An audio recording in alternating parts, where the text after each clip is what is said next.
Everyone, स्वागत है आपका सोना वेज किचन में। आज हम बनाने जा रहे हैं साबूदाने की खिचड़ी, वो भी इतनी खिली खिली एंड टेस्टी।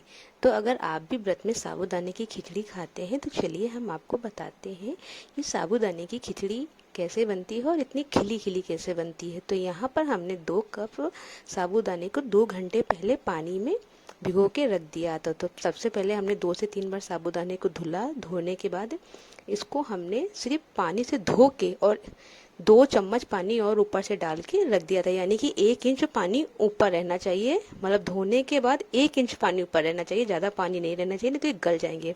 और फिर चलिए हम आपको पास से दिखाते हैं कि देखिए कितने खिले खिले हमारे साबूदाने हैं। और ये देखिए कितनी जल्दी से अच्छे से ये हो भी गया है, एकदम पक गया है। पक क्या मतलब सॉफ्ट सा हो गया। देखिए मेरे हाथों से भी हमने दबाया तो दब चुका है।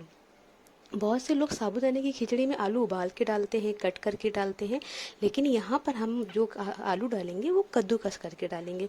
कद्दूकस करके इसलिए आलू को डालेंगे क्योंकि इसका जो स्लाइसेस बन जाता है ये खाते समय बहुत ही टेस्टी लगता है। तो अगर आप क्या डालते हैं साबूदाने में, कद्दूकस के डालते हैं कि काट के डालते हैं कि उबाल के डालते हैं, ये हमको कमेंट सेक्शन में आके बताइएगा, ठीक है। तो हमने यहाँ पर अपनी 2 आलू को कद्दूकस कर लिया है। अब कद्दूकस करने के बाद इसको हम एक बाउल में डाल लेंगे। बाउल में डालने के बाद इसको 2 से 3 बार हम धुलेंगे, क्योंकि कच्चा आलू होता है, अगर आप इसको तुरंत नहीं धुलेंगे तो ये काला पड़ने लगता है। तो हम इसको अच्छे से 2 से 3 बार धुलेंगे और धोने के बाद इसको हम हाथों से निचोड़ते हुए एक सॉफ्ट से कॉटन के कपड़े में या रुमाल हो गया या कुछ भी हो गया कॉटन का, उसमें तेज पंखे की हवा में थोड़ी देर फैला देंगे। फैला इसलिए देंगे ताकि ये अच्छे से उसका जो पानी है उस कपड़े में ही रह जाए। तो हमने इसको देखिए 2 बार धो लिया है, तीसरी बार हम फिर से धोने जा रहे हैं, क्योंकि हमने आपको बताया था कि इसको धोने का टास्क बहुत ही इम्पोर्टेंट होता है, नहीं तो ये तुरंत एक काला हो जाएगा। और एक चीज़ का और ध्यान दीजिएगा कि आप इसको ना बहुत रमे हाथों से दबाइएगा, नहीं तो ये वैसे भी इतना पतला होता है, ये आपस में मैश हो जाएगा। तो अब हमने अपनी कढ़ाई को गैस के फ्लेम पे रख दिया है। गैस के फ्लेम पे रखने के बाद यहाँ पर हमने 1 कप मूंगफली का दाना डाला है। इसको बिल्कुल मीडियम गैस की फ्लेम पर 5 से 6 मिनट तक की हम फ्राई करेंगे, मतलब लाल होने तक ही पकाएंगे। आप एक चीज़ का ध्यान रखिएगा, इसका जो गैस का फ्लेम है बहुत हाई मत करिएगा, क्योंकि ये ऊपर से तो आपको दिखेंगे पके हैं लेकिन अंदर से ये कच्चे रहेंगे। तो जब आप इसको खाएंगे तो ये कच कच कच कच करेगा। और वैसे भी मूंगफली का जो दाना होता है थोड़ा सा गद्द होता है, तो आप इसको बहुत ही अच्छे तरीके से पका लीजिएगा। तो मेरे यहाँ पे सारे मूंगफली पक चुकी है। और हम व्रत के लिए बना रहे तो हम तेल बहुत ही कम डालेंगे, नहीं तो बहुत एसिडिटी बनाता है, वैसे भी खाली पेट रहता है। तो हमने 1 चम्मच तेल डाला है। उसके बाद हमने यहाँ पे सुखा के 8 से 10 करी पत्ते डाले हैं, थोड़ा सा सब्जी वाला जीरा डाला है, साथ ही में थोड़ा सा हम यहाँ पर कूट के अदरक डालेंगे। अदरक डालने से इसका बादपन दूर होएगा। और 2 से 3 हरी मिर्ची डाल दी है। हरी मिर्ची को डाल के अच्छे से हम इसको 2 से 3 मिनट तक की चलाएंगे। इसको हम तब तक पकाएंगे जब तक कि अच्छे से इसी में मिर्चा हमारा लाल ना हो जाए।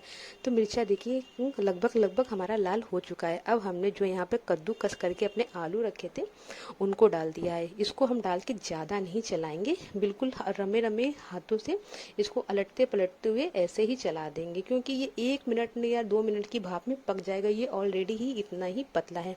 अब हमने इसको 2 मिनट तक ही ऐसे ही अपने हाथों से चलाते रहे।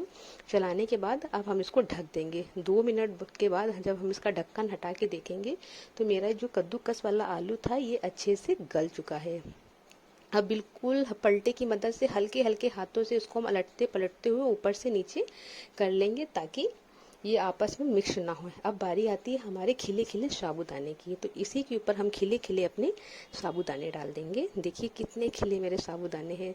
ये साबूदाने की खिचड़ी में मेन टास्क साबूदाना का फूलना ही होता है। अगर ये अच्छे से नहीं फूलेंगे तो आपकी खिचड़ी अच्छी नहीं बनेगी, लबलबी सी हो जाएगी, लससी सी हो जाएगी। तो ये देखिए कितनी अच्छे अच्छे हमारे साबूदाने खिले खिले हैं। अब हम व्रत के लिए बना रहे हैं, इसलिए ऊपर से हमने सेंधा नमक डाला है। अगर आप नॉर्मल बना रहे हैं तो आप घर का भी नमक डाल सकते हैं। और साथ ही में हमने ऊपर से काली मिर्च डाली है। आप चाहे तो इसको कूट के भी डाल सकते हैं, चाहे तो काली मिर्च का पाउडर भी डाल सकते हैं। अब हम बिल्कुल इसको रमे हाथों से ऊपर से नीचे करते हुए 1 मिनट तक की पकाएंगे। चलाते रहेंगे और धीमी गैस पे ये अपना पकता रहेगा। इसको बहुत ही धीरे धीरे पलटिएगा, नहीं तो ये आलू और साबूदाने एक ही में मिक्स हो जाएंगे। और एक चीज़ का और आप ध्यान रखिएगा कि साबूदाने की जो खिचड़ी होती है इसको ढक के ज़्यादा देर नहीं पकाया जाता। मुश्किल से 1 मिनट ही पकाया जाता है। अगर आप इसको ज़्यादा ढक देंगे तो ये लश छोड़ देगी। तो हमने इसको ढक दिया है 2 मिनट के लिए। 2 मिनट के बाद हमने अपना ढक्कन हटा लिया है, तो हमारी साबूदाने की खिचड़ी लगभग बनके तैयार हो गई है। अब यहाँ पर कुछ जो मूंगफली के दाने हैं, यहाँ पर हमने हल्के दरदरे पीस के लिए थे तो उसको डाल दिए। आधे खड़े, कुछ टूटे कुछ कूटे, ऐसे डाल दिए हैं। और कुछ मूंगफली के दाने हैं यहाँ पर हम साबुत लेंगे, वो हमने डाल दिया है। इसको डालने के बाद ऊपर से यहाँ पर हम हरा धनिया डालेंगे। थोड़ा सा ऊपर से यहाँ हम भुना हुआ जीरा डालेंगे। भुना हुआ जीरे से बहुत ही अच्छा फ्लेवर आता है, इसलिए आप इसको डालना स्किप मत करिएगा। और सबसे लास्ट में यहाँ पर हम आधा नींबू है जो उसको निचोड़ के डाल देंगे। नींबू निचोड़ने से ये होएगा कि इसका जो टेस्ट है बहुत अच्छा और चटपटा आ जाएगा। तो फाइनली ये देखिए हमारी साबूदाने की खिचड़ी बनके तैयार होने ही वाली है। तो क्या आपको भी व्रत में साबूदाने की खिचड़ी पसंद है?